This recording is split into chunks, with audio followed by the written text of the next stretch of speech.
C'était le 23 août 2006 en Autriche. Vous vous souvenez de ces images? Natacha Kampusch, sous cette couverture bleue, réapparaît 8 ans après avoir disparu alors qu'elle se rendait à l'école de ses 10 ans. À ses 18 ans, la jeune fille a été retenue prisonnière dans une cache sans lumière naturelle dans le sous-sol de la maison de son bourreau. Aujourd'hui, elle sort donc un nouveau livre. Ça s'appelle 10 ans de liberté et elle raconte sa longue et pénible traversée à la reconquête d'elle-même depuis son évasion. Fabrice Lhomme, vous êtes grand reporter au Monde, journaliste d'investigation. Avant de me tourner vers vous, le rappel des faits d'Actuality, le rappel des faits de cette incroyable histoire avec Leslie Benzaken.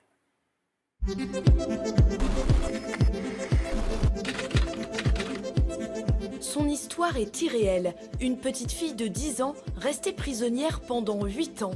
Rappel des faits. Nous sommes le 2 mars 1998 en Autriche. Sur le chemin de l'école, Natacha Kampusch disparaît. Pendant des semaines, les policiers effectueront des battues. Ses parents lancent des avis de recherche dans tout le pays.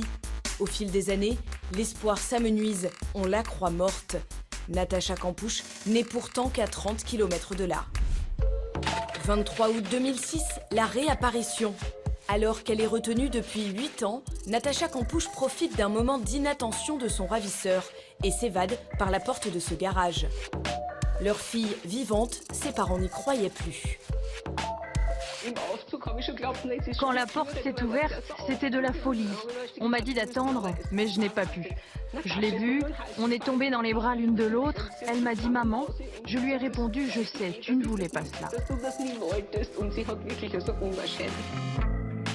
Le monde entier découvre alors la vie de cet enfant devenu adulte. 3096 jours à 3 mètres sous terre dans ce cachot de 5 mètres carrés. Pendant toutes ces années, elle a été l'esclave d'un homme. Son bourreau s'appelle Wolfgang Priklopil. Un technicien en télécommunication obsédé par Hitler et les nazis. Il avait 36 ans, il vivait seul. Un ravisseur dont on ne connaîtra jamais les motivations. Il s'est suicidé sous un train quelques heures après la fuite de Natacha. Ah, il s'est tué. Ouais. Barbara, vous aviez suivi ce fait divers? Je me souviens de quand elle avait été libérée, oui, bien sûr. Qu'est-ce que vous souvenez de ce que vous avez ressenti parce que ça reste, je trouve, encore totalement bouleversant aujourd'hui. Bizarrement, à l'époque, non. Enfin, j'aime bien lire les polars, donc j'avais dû... Voilà, ça m'intéressait. J'aime bien les faits divers, mais là, en le revoyant, j'ai entendu le mot 10 ans et ma fille a 11 ans et je n'ose même pas imaginer. Oui, parce qu'on se renvoie toujours ces questions-là quand on est parent. À l'époque, je n'avais pas d'enfant, mais là, je l'entends autrement. Ouais. Fabrice Lhomme, on vient de le voir, le bourreau de Natacha Kampusch s'est suicidé quelques heures après avoir découvert sa fuite. Est-ce que ce geste a été vécu comme une délivrance pour la jeune fille à l'époque? Alors oui et non. Oui, dans le sens où bien sûr elle a été libérée de son oppresseur, qui l'a maltraitée quand même pendant 8 ans et demi. Et en même temps, non, elle a été même plus que troublée, traumatisée par la disparition de cet homme qui était tout pour elle, puisqu'elle a vécu entre l'âge de 10 ans et l'âge de 18 ans avec un unique interlocuteur, un homme qui était à la fois son mari, son professeur, son père, enfin il remplissait tous les rôles. Donc sa disparition a créé un traumatisme supplémentaire. D'ailleurs, elle dit dans son livre, on a extrait quelques citations, « Il faisait partie de ma vie et je porte donc son deuil. Je porte son deuil, je porte le deuil de celui qui m'a fait du mal pendant tant d'années. » Mais en plus, elle le dit, mais c'est vrai, puisque elle a été jusqu'à se recueillir sur son cercueil. Il y a le syndrome de Stockholm. Alors exactement, c'est ce qu'on appelle le syndrome de Stockholm, sachant que dans son ouvrage, la jeune fille réfute ce qualificatif. Elle dit « moi, je n'ai pas été touchée par ça », alors qu'en réalité, Vous pouvez nous expliquer l'évidence... en 2 mots le syndrome de Stockholm? Oui, alors en fait, c'est le fait d'entrer en empathie, en quelque sorte, avec celui ou ceux qui vous ont fait du mal. Et c'est né en Suède d'une prise d'otage dans les années 70, où des malfaiteurs avaient pris donc en otage des gens qui étaient dans une banque.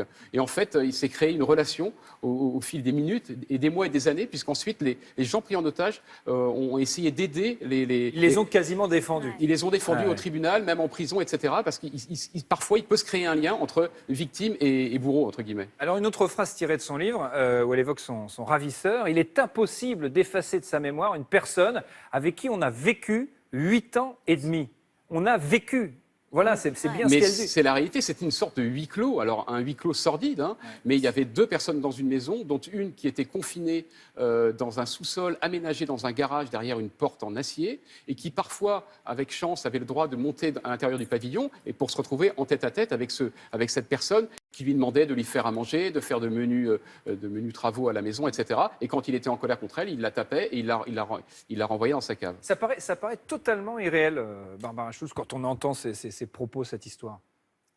Oui. Mais non, ça, je vous le confirme. C'est vrai. Oui, non, ça fait Heureusement. froid dans le dos. Et puis, il y a eu plusieurs histoires comme ça. Enfin, elle n'a pas eu d'enfants, mais il y a eu des histoires...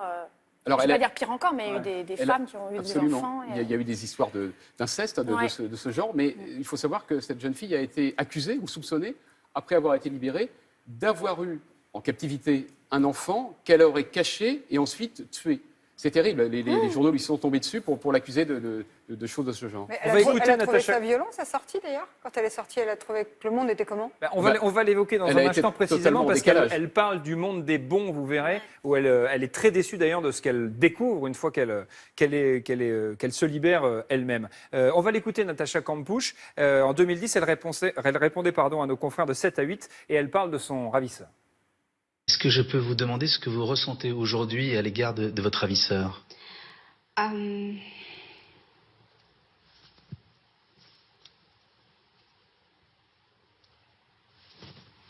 Rien. De la peine pour lui? Il n'est plus en vie. De la haine pour lui, quelquefois encore?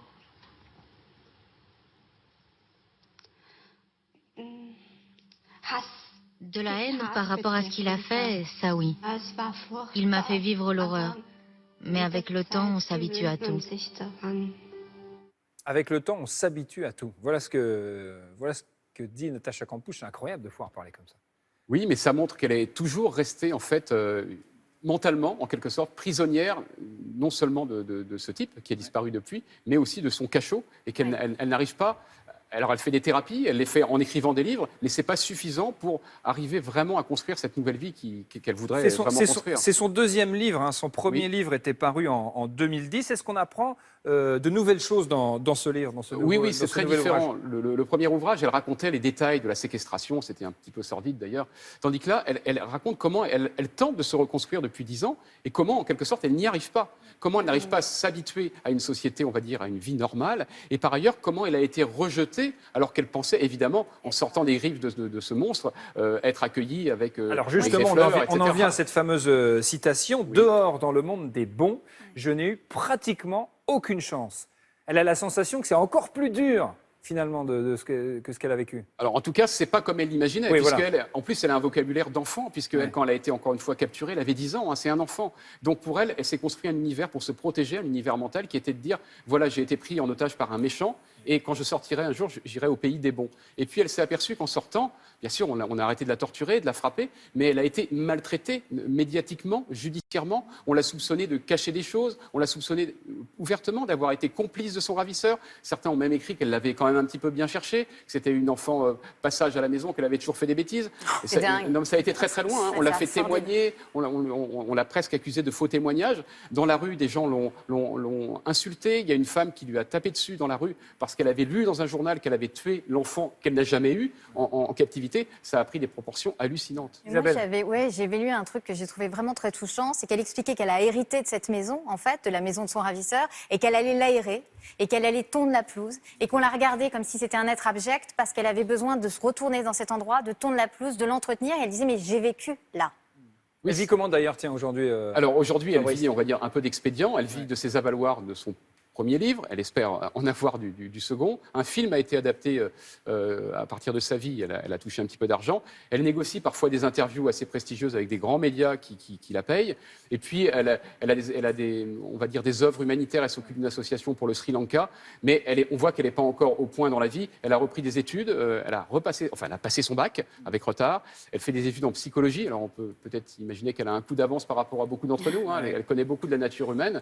Et puis, il y a ce phénomène incroyable qui est qu'elle a racheté, effectivement, enfin qu'elle est redevenue propriétaire sans la racheter. Elle a réussi propriétaire de la maison dans laquelle elle était détenue. Elle n'y habite pas.